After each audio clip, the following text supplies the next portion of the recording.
everyone, Laura Myers here for CMS Connected.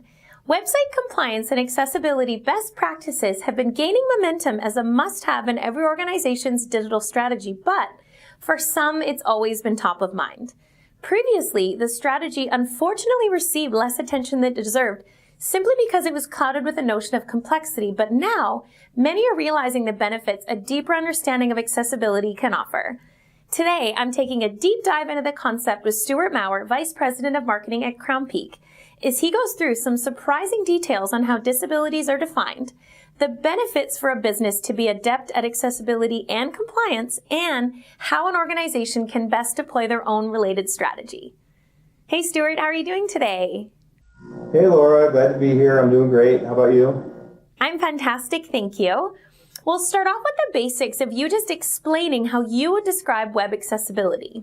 Right, so web accessibility refers to, at the most simple level, web accessibility is about providing experiences on web channels that are accessible for all audiences, regardless of device or disability they may have.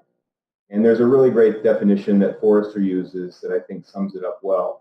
And they say digital accessibility is the extent to which customers are able to get value out of the digital experience regardless of variations in their abilities. And I think if we want to think about web accessibility in the broadest sense, it's about providing an inclusive experience for all users. And if we start with that, that's probably the best way to look at it. Given its nature of inclusion for all users, as you mentioned, I'm curious who benefits the most from accessibility? Really good accessibility benefits everybody. But I think commonly, we talk about having an accessible website, and we're often referring to people who have some sort of physical or cognitive impairment. And these can take three key definitions. One is their permanent disabilities. And so think of somebody who has completely lost their vision. It can also be temporary. So here we're talking about people who might have a broken arm or a sprained wrist that doesn't let them use a keyboard or a mouse in the way that they have become accustomed. And then I think the third is one that really impacts all of us at one time or another, and these are what's known as situational disabilities. And a really great way of thinking about this is, imagine if you're in bright sunlight looking at a screen, or if you're a mom carrying a baby in one hand, groceries in the other hand, and you're still trying to thumb through your phone to find some information. So those are all things that at one time or another impact us all. And so when I say accessibility benefits everybody, one time or another, we're probably all going to be at least one or more of those three categories. I completely agree. The need for accessibility can't be emphasized enough, in my opinion, for exactly those reasons you mentioned. To continue speaking of benefits, what's the business value of accessibility? Yeah, the business value of accessibility, is pretty wide-ranging. I think what we find at Crown Peak is customers will come to us initially around risk avoidance, and with good reason. There's increasing litigation around accessibility-related issues. The fines can be quite steep. The remediation costs can be expensive. And you can suffer from brand damage, if you are subject to one of those lawsuits. But I think what we try and encourage people to think about is really the more positive aspects, where the business benefit, the revenue benefits. And there was a recent piece of research published by Gina Bawalker at Forrester that's called the Billion Customer Opportunity. And in it, what she's really getting at is there's over 1 billion people in the world who are suffering from some degree of disability. And they have a combined spending power of over $1 trillion. I think that's an underserved market that businesses tend to not necessarily prioritize.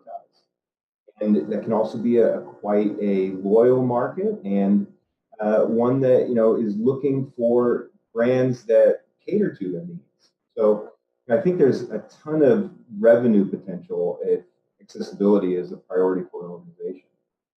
And then I think the third one is just the benefit to your brand. And you're starting to see companies like Microsoft and Apple make accessibility part of their products, but also really bake it into their company culture. And that can have a knock-on benefit in terms of generating employee goodwill. It helps with recruiting, and I think it has a business benefit too. As a business, we're looking to do business with companies who are doing the right thing. So I think there can be a benefits kind of around the horn. I've also heard web accessibility is great for SEO. Can you talk a little bit about that? That is a great question. Yes, I think often we think of the two things as completely separate, but the reality is the same principles that make an accessible website can be the ones that also make a good discoverable and website that's optimized for search. And you and I, if we look at a website together, it's pretty easy to understand what to do. We can get the navigation, we can read the copy on the page, we can see the images that are there, and we probably know what we're going to go do next. But when you consider that someone reading that same web page using a screen reading device, or how Google or another search engine scans that, they're not looking at the visual page. They're looking at the underlying metadata and HTML. And so everything that you and I might normally see has to be done properly in that markup code. So if you're making an accessible website, you also are making one that that Google and other search engines can easily index, easily crawl, and easily make sense of. And I always like to say, I'll ask a question when I'm talking about accessibility. If do you have a blind visitor on your website? And half the time I won't get any hands up. And the reality is we all do. And that's Google and the other search engines. They're no different in many ways.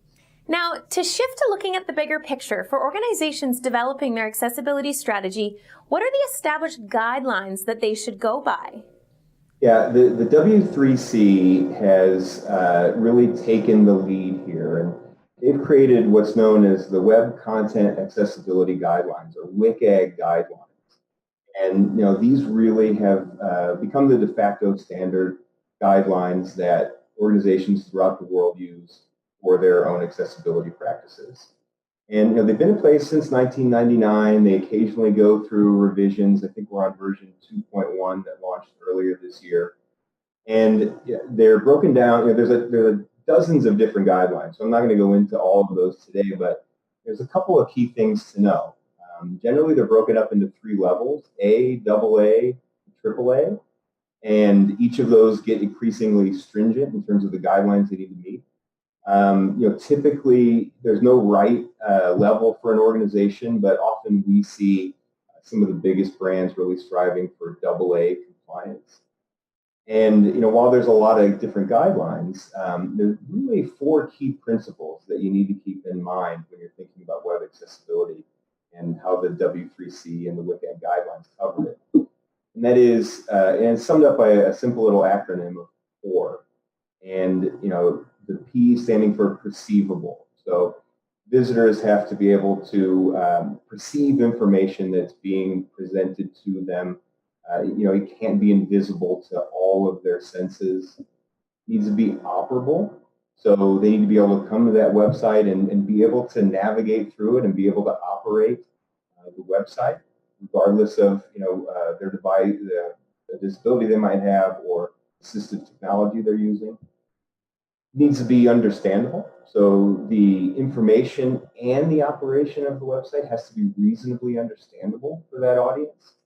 And it needs to be robust. So the content has to be robust enough to accommodate any assistive technology or user agents that user might be using when they come to the website. Along those same lines, what are some common examples of web accessibility violations, and how could those violations inhibit a business? That's a great question.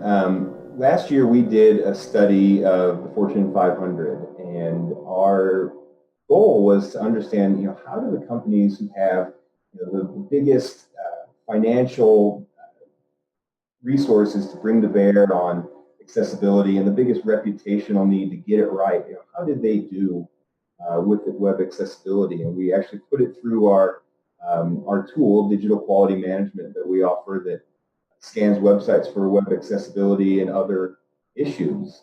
And what was striking was across the Fortune 500, we saw an average of 6 errors on every single web page that we tested. And yeah, and when you think about it, these are gigantic brands. They have armies of web developers and content editors, and they serve quite diverse audiences. And I think the takeaway there was, there's certainly benefit for Fortune 500 companies to be doing this better.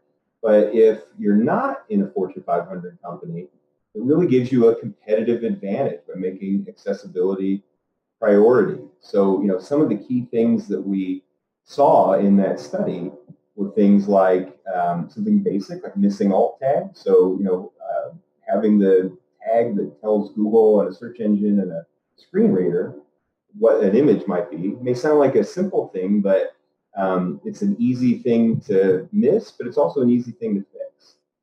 I think we found other things that were a bit more surprising, like pinch to zoom functionality was disabled. We see inside the metadata it's rife with broken links. So none of these things are all that complicated or all that tricky, but they are easy things to miss and they're easy things not to prioritize. So I think once again it's an area where people who put a priority around web accessibility and not run afoul of some of those issues, or if they have them, they can easily address them and make some benefits. I agree. To finish off, where would you suggest an organization start when conducting their own web accessibility audit? Yeah, I think the first step is you got to familiarize yourself with the WCAG guidelines. So there's a lot of different things to know, but it's all available and it's all online. You can go find that information. So that you've got to start with understanding the guidelines. But really, for an organization, a good first step is to conduct an audit of their website and just get a sense of where are they running afoul of the guidelines, and just start to get an inventory of where do they need to go next. And from there, I think it's really about building awareness and education throughout your organization, making accessibility a priority, training your team, understanding that we're going to go solve these things and we're going to go do this the right way. You want to build accessibility into things like your personas. Often, we just talked about Google being a representative of a certain kind of persona coming to our website. I don't think we think about accessibility with respect to things like SEO as much as we should. And then, where you want to start getting serious is when you start looking at leveraging technology to help you. There are dozens of different accessibility checkpoints. If you're a large brand, you might have thousands and maybe hundreds of thousands of web pages. So, at this point, we're really getting into a place where you need to leverage a piece of technology like Crown Peak Digital Quality Management that can do a complete indexing and scanning of your website and keep you front and center on accessibility violations that you're trying to correct. Maybe even more importantly, make sure that you're not introducing new ones as you publish new content. And then, I think you want to use those kinds of tools to test. A little and often is what we typically advise. You want to measure progress. You want to agree on priorities throughout your organization. And, probably most importantly, you want to celebrate successes. If you're a gigantic brand and, you're looking at how you're going to climb that mountain, it really is one foot in front of the other. And so, sometimes it is taking a step back and patting yourself on the back for making the right effort and making some progress. That makes a lot of sense. I think taking the one step at a time approach can really help businesses get a better hold on how to ensure accessibility for their users. Well, that's all the questions I have for you, Stewart. Thank you so much. All right, thank you. Glad to do it. Thank you. Of course, it was my pleasure speaking with you. That was Stewart Maurer, VP of Marketing at Crown Peak, sharing his advice on web accessibility and how organizations can best understand and execute on an effective accessibility strategy to connect with their users while also seeing the benefits it can offer. For more from Crown Peak, make sure you check out all my interviews with them right here on CMS Connected.